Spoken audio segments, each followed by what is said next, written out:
que vous allez bien. On se retrouve aujourd'hui pour une nouvelle vidéo et aujourd'hui ce sera une vidéo un petit peu blabla autour de bébé. Donc comme vous savez, je suis donc enceinte, j'attends donc maintenant, je peux vous le dire, un petit garçon. Donc voilà, on est super content.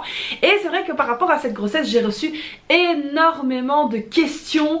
Vous m'avez posé la question de savoir si c'était un accident ou pas, si bébé était désiré ou pas, comment on allait s'organiser. Enfin voilà, vous avez été vraiment très nombreux à me poser des questions.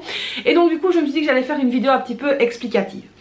Alors ce qu'il faut savoir, c'est que pour vous remettre un petit peu dans le contexte, et puis si vous êtes nouveau, vous arrivez sur ma chaîne, vous n'êtes peut-être pas au courant. J'ai donc été malade pendant très longtemps, pendant plus ou moins 6 ans. Et donc ce qu'il faut savoir, c'est que la petite avait 3 ans quand je suis tombée malade. On était déjà en essai de bébé 3 quand je suis tombée malade. Donc le destin a bien fait les choses, si je peux dire ça comme ça. À ce moment-là, donc ça ne fonctionnait pas, je n'arrivais pas à tomber enceinte. Et puis on a découvert par la suite que j'étais malade. Donc on va dire que les choses ont été donc très bien faites à ce moment-là. Donc c'est vrai que dans un coin de notre tête, c'était toujours un petit peu la question en suspens de bébé 3. Quand on a appris que je suis donc tombée malade, bah là on s'est dit non, ça va, c'est bon, voilà, c'est resté dans un coin de notre tête, mais on était plutôt dans la négative. On s'était dit bah non, ça n'ira pas, voilà, on va abandonner ce projet. Et donc du coup bah, on a tout vendu. On a vendu tout ce qui était poussette chez eux, autres machin et tout.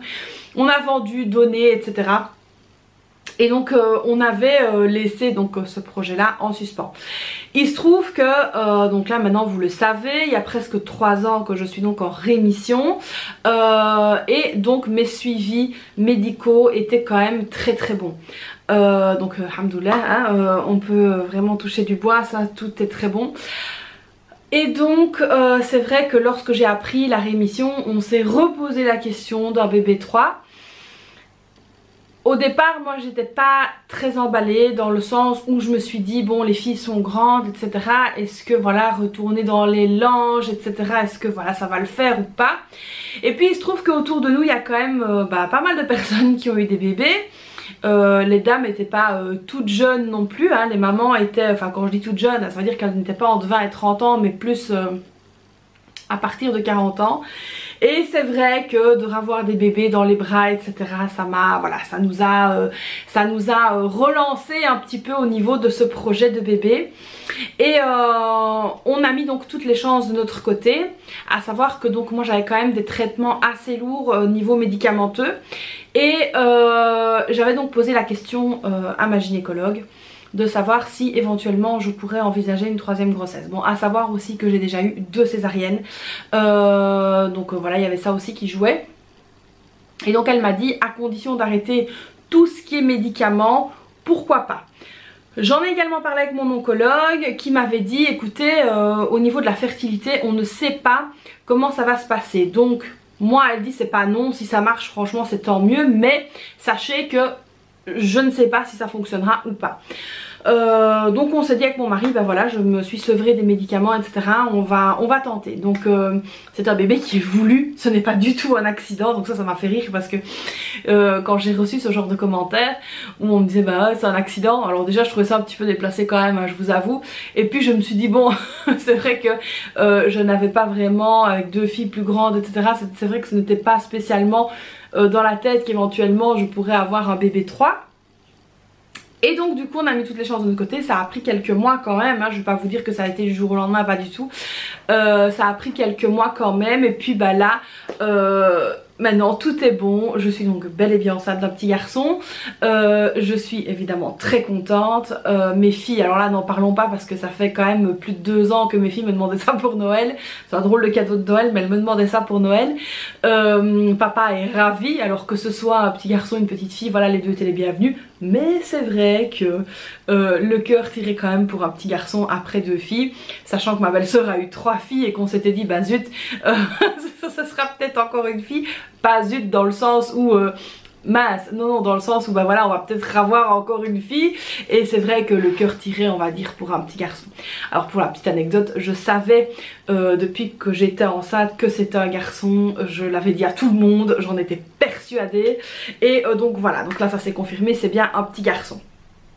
Donc nous sommes évidemment très heureux. On attend ce petit bonhomme avec impatience. Les filles sont, voilà, comme je vous l'ai dit, elles sont ravies, papa est ravi, la famille est ravie. Et donc voilà, c'est une nouvelle aventure pour nous. Alors vous avez été aussi nombreux à me poser la question au niveau des sous, au niveau du budget. Alors ça c'est vrai que ça a été quand même quelque chose de très demandé. Alors ce qu'il faut savoir, je vais le reprendre parce qu'il est là, c'est qu'il y a 2 ans d'ici je pense, j'avais mis en vente sur mon site internet ce genre de petit classeur et donc j'ai pu m'en servir parce qu'il m'en restait. Il me restait pour filles et pour garçons, donc voilà, j'avais le choix. Et donc ici bah, j'ai ressorti évidemment le It's a Boy et j'avais donc fait un petit classeur comme ceci pour prévoir justement tout ce qu'il fallait pour bébé. Donc au niveau des enveloppes, hein, vous savez que moi je gère tout avec les enveloppes, que ce soit virtuel ou réel, c'est quelque chose que je kiffe. Et donc du coup bah, j'avais sorti ce petit support pour bébé. Alors dites-moi dans les commentaires si vous souhaitez que je le recommercialise ou pas. Moi je l'ai retiré du site mais je peux très bien le recommercialiser. Et j'avais donc fait ici un petit fascicule comme ça dont je me sers évidemment mais qui n'est plus à jour parce que le site internet a été piraté et donc il a été changé. Et donc il y avait plein de choses. Il y avait donc ici le budget Baby Boy. Alors il y avait aussi un petit suivi de dépenses comme ça, j'ai déjà fait des dépenses, je vais vous expliquer. Il y avait aussi un petit planning comme ceci à faire avant la naissance, après la naissance, une petite checklist de naissance, donc ça qui me sert bien, surtout pour le moment parce que alors après, donc moi la petite maintenant a 9 ans et franchement il y a beaucoup de choses qui ont changé et j'ai oublié plein de choses. Ici des petites notes que je vais vous expliquer ce que j'ai noté juste après. J'avais fait aussi donc des petits trackers etc, enfin voilà bref j'avais fait tout ça et donc c'était en vente sur mon site, donc d'ailleurs dites-moi si vous souhaiteriez que je refasse ce genre de produit. Et donc du coup au niveau du budget, parce que là j'ai commencé à faire une esquisse, alors j'ai quasiment rien noté hein, mais c'est parce que voilà j'ai commencé comme ça. Au niveau du budget, comment est-ce que ça se passe? Alors ici en Belgique on a donc une prime de naissance qui est donc payée 2 mois si je ne me trompe pas avant la naissance, qui est de 1340 €, qu'on travaille pas, quels que soient les revenus du ménage, c'est donc 1340 € qu'on a de prime. Ensuite nous avons à la naissance une prime au niveau de la mutuelle qui je pense est de 300 € à confirmer, mais je pense que c'est 350, mais bon c'est entre 300 et 350 qui arrive ça donc dès la naissance de bébé, dès qu'on rentre les papiers etc à la mutuelle, on touche donc la prime de naissance de la mutuelle. Donc ça nous fait quand même une fourchette de 1640 €, 1690 € comme ça, donc franchement c'est pas négligeable. Alors ce qu'il faut donc savoir c'est que comme je l'ai expliqué, nous n'avons plus rien du tout pour bébé, mais quand je vous dis rien, c'est rien du tout. Je pense que j'ai des gobelets en plastique pour quand on allait au parc, mais c'est tout ce que j'ai qui pourrait faire un peu bébé. J'ai plus de bavoir, j'ai plus rien du tout quoi. Et donc bah, on doit tout racheter déjà, ça c'est la première chose. Donc on va évidemment se servir de ce budget prime de naissance. Alors les affaires de bébé coûtent quand même très cher. Alors oui je sais, il y a des sites comme Vinted, des sites d'occasion etc.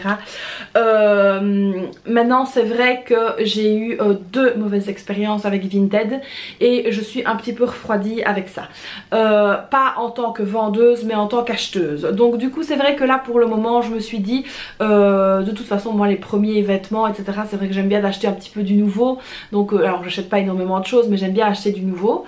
Et c'est sûr que par la suite je prendrai des choses même neuves avec étiquette etc sur Vinted, mais voilà il faut que je reprenne un petit peu confiance en Vinted parce que je vous ai dit j'ai eu 2 mauvaises expériences que je n'ai pas du tout envie de réitérer. Donc on va faire quand même pas mal de travaux aussi ici dans la maison, c'est à dire que la petite qui a donc sa chambre ici à côté de mon bureau va monter avec sa soeur parce que c'est donc une très grande chambre à l'étage, donc ça c'est mon mari qui va s'en occuper bah, ici à la fin du mois. On va repeindre etc, on va leur faire une chambre de grande fille. Donc elles ont vraiment très hâte avec dressing etc, donc voilà elles sont vraiment au taquet toutes les deux pour la déco et tout, enfin voilà elles sont super emballées. Elles auront chacune un lit, une personne etc, donc franchement ça va être top. Et bébé va donc prendre la chambre qui est là, donc en plus ça tombe bien c'est un petit garçon, donc comme ça on mélange pas les filles et les garçons. Pour bébé, au niveau de la chambre, je récupère la garde-robe de ma fille, donc de la petite. Je dois racheter donc un lit. Donc ça, je dois reprendre un lit. J'ai déjà un lit de voyage, etc. Donc il se peut aussi que j'utilise le lit de voyage. Donc ça, je vais voir un petit peu, je vais mesurer un peu le pour et le contre. Mais j'ai un lit de voyage avec un tout bon matelas que j'avais acheté il y a déjà un moment. Donc ça, j'avais acheté ça pour ma filleule. Et donc c'est vrai que j'ai déjà ce lit qui est très bien. Alors la seule chose que je vais très certainement racheter pour bébé, ça va être une commode à tiroir, parce que c'est quand même beaucoup plus facile que d'avoir une garde-robe avec une tringle. Donc voilà, donc au niveau de la chambre de bébé, à part la peinture et peut-être une commode ou quoi, j'ai pas grand chose à racheter. Je veux dire, le plus gros budget au niveau des chambres, ça va être la chambre de mes filles, parce que là on doit refaire le dressing, etc. Elles vont toutes les deux garder leur lit, mais je dois changer bureau et compagnie. Donc là c'est vrai que ça va être un petit peu plus élevé au niveau du... Alors évidemment c'est sûr que la majorité des affaires de puériculture, je vais y arriver, dont on va avoir besoin, on va devoir les acheter. Alors j'ai donc fait une liste de naissance pour les personnes qui voulaient nous faire des cadeaux, donc les proches, etc. Vous avez été aussi très nombreux à me demander le lien de cette liste et j'ai déjà reçu pas mal de cadeaux, donc un grand merci à tous ceux qui ont participé. Ce n'est en aucun cas obligatoire, je le rappelle, mais en tout cas c'est vraiment super gentil. Donc on a fait une liste de naissance, pourquoi? Parce que c'est vrai que beaucoup de personnes nous disent mais tiens, qu'est-ce que tu aimerais bien recevoir, qu'est-ce que tu as besoin, etc. Donc pour éviter d'acheter des choses dont on n'a pas besoin, j'ai préféré donc faire une liste pour vraiment montrer ce qu'on avait besoin. Alors concernant les achats que j'ai déjà fait, donc j'ai déjà acheté la poussette. Alors vous allez vous dire ah c'est trop tôt, etc. En fait ce qui s'est passé c'est que chez Orchestra on a eu le mois du bébé et que la poussette trio de la marque après maman Orchestra était de base à 500 € et là il la faisait à 299 €, donc c'était super intéressant parce que je suis allée voir des poussettes d'occasion. Quand je regarde quand même quelque chose qui était en bon état, j'arrivais donc à ce prix là pour des trios, et donc on s'est dit avec mon mari qu'est-ce qu'on fait, est-ce qu'on la prend nouvelle, est-ce qu'on la prend d'occasion, et donc là on a décidé tout simplement de la prendre nouvelle. Donc là on a vérifié, le carton est nickel, on a remis dans le carton, on a bien scellé et tout, donc on a déjà la poussette. Durant les mois qui vont venir, on va commencer petit à petit à acheter des choses dont on a besoin pour étaler un petit peu les frais, etc. sur plusieurs mois. Concernant la prime, évidemment on s'en servira pour le reste des choses qu'on devra acheter, évidemment. Les vêtements, là aussi on achète un petit peu plic-ploc, donc j'ai fait une liste de base avec des choses dont on avait besoin pour le premier mois et le troisième mois de vie de bébé, donc de 1 à 3 mois, comme ça on a déjà quand même pas mal de petites choses à pouvoir acheter, mais sans exagération, c'est vraiment ça qui est aussi hyper important. Alors donc ensuite vous êtes nombreux aussi à m'avoir posé la question de savoir comment on va gérer avec notre budget au fur et à mesure des mois. Alors ce qu'il faut donc savoir aussi, c'est que les allocations familiales en Belgique sont quand même assez chouettes. Donc ça c'est vrai qu'il n'y a pas, par exemple en France je sais que par rapport à certains salaires, etc., des personnes y ont droit ou n'y ont pas droit, et ça peut être compliqué. Nous en tout cas on y a droit, donc ça c'est vraiment très bien. Donc ça aussi ça va augmenter évidemment avec l'arrivée de bébé 3. Et donc j'ai fait une petite liste ici en fait d'un budget mensuel de bébé. Je me suis un petit peu rappelé de ce que j'avais besoin pour mes filles. Et donc pour bébé spécialement on aura un budget de 200 € par mois. À savoir que je vais mettre plus ou moins 60 € de linge, 60 € de lait en poudre s'il en prend évidemment. Au niveau de tout ce qui est soins, pharmacie, etc., on sera sur du plus ou moins 30 €. Hygiène 30 € et j'ai mis autre 20 €. Ce qui fait donc un montant de 200 € plus ou moins sur le mois. Donc ça ce sera pas mal. Alors à vérifier aussi les premiers mois de bébé, parce que c'est vrai que les premiers mois c'est quand même là où on a besoin le plus de choses, et puis après on va prendre un rythme de croisière. Et évidemment s'il reste des sous on les répercutera pour le mois d'après, où ce sera justement pour l'achat de vêtements.